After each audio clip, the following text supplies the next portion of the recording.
Hello. It is almost Christmas, and as we welcome Christ the Just One rain down from the Father, I would like to take a moment to talk about an important word: activism. What is activism? If it is justice and love and action, then how do we achieve it? Bear with me a moment. I would like to propose that authentic activism stems from a life, wait for it, of contemplation. I know contemplation is viewed by many as sitting around doing nothing, but it's more than that. It's time spent, hopefully, a lifetime spent, not just one moment spent, but a whole lifetime spent in noticing the world around us. It is noticing others, it is noticing nature, it is paying attention and reflecting on the vibrancy of life around us.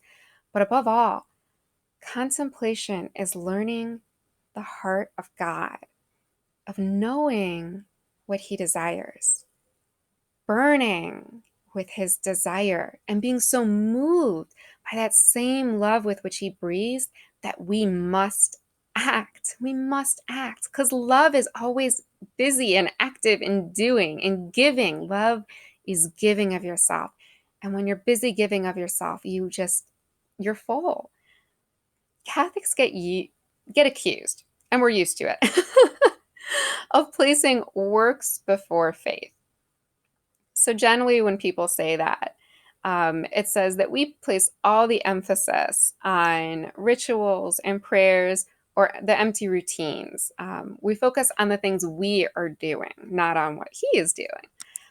This is a very valid concern, and I've been guilty of it myself before. And so it's good to hear this and to be reminded of it. We can be so focused on saying a certain prayer that we're missing the people right in front of us, and those people are the image of God, so they are God present right in front of us. So this is a valid concern, but I also want to mention that it can also be dangerous if we place all our emphasis on activism. Again, we're placing all the emphasis on a work that we do, our good deeds. I know we all like getting those likes on Facebook, when we're really like, being active and like, oh, I donated to this, I charity this. Hey guys, let me remind you, about this injustice, and it feels good. It feels like we did something. Contemplation, though, it looks not at what we do per se, but on who we are. It takes the lens of God and points it not at the exterior. My exterior is a mess right now. I have 3 kids. I spent all day baking. My feet are killing me. My hair is a complete mess of frizz, which it usually is.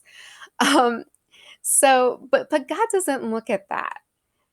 He looks at the heart. And when we contemplate, we begin to know ourselves. In knowing ourselves, we begin to understand and relate to others. We begin to know them and their desires and their needs. For we find in knowing ourselves, we begin to know others as well because they're not distant from us. They are not so separate from us. When we begin to know others, then we begin to experience God.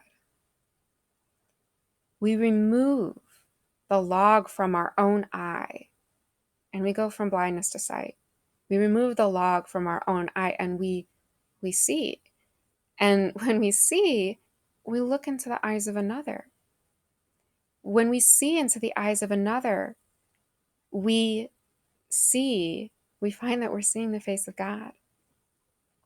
But this all starts with contemplation, which is why I believe Christ came as a child. Because when we see a newborn baby, the only natural response is to, "Aww." We fall into contemplation.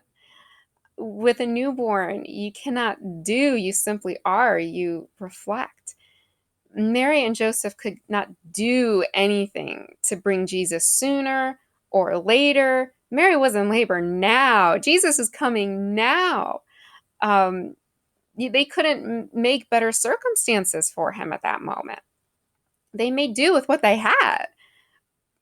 They did not have time to gather signatures. They couldn't stage a protest. They couldn't raise funds to build a new inn. They couldn't go in there and kick everyone out of the inn. They simply had the urgency of now. Christ is coming now.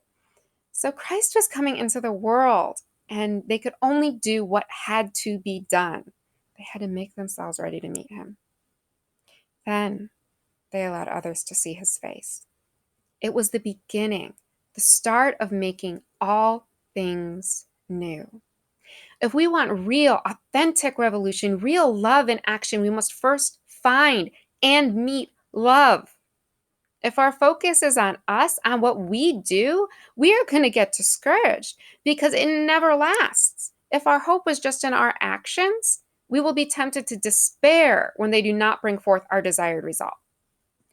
But if our hope and desire is in the unchanging heart of God, in the work and desire to please Him and to love Him, we will always have one to love. Always have one to love. And we will always have work to do. We will be less likely to despair because when you're busy noticing the needs of those around you, you always have meaningful work to do.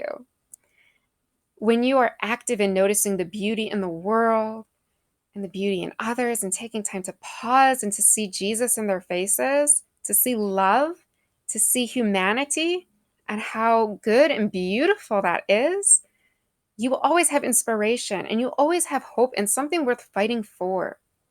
We have much work to do. Let us do it well. As Mother Teresa, a very famous activist, would say, let us begin. Merry Christmas. Happy New Year. And together, let us begin.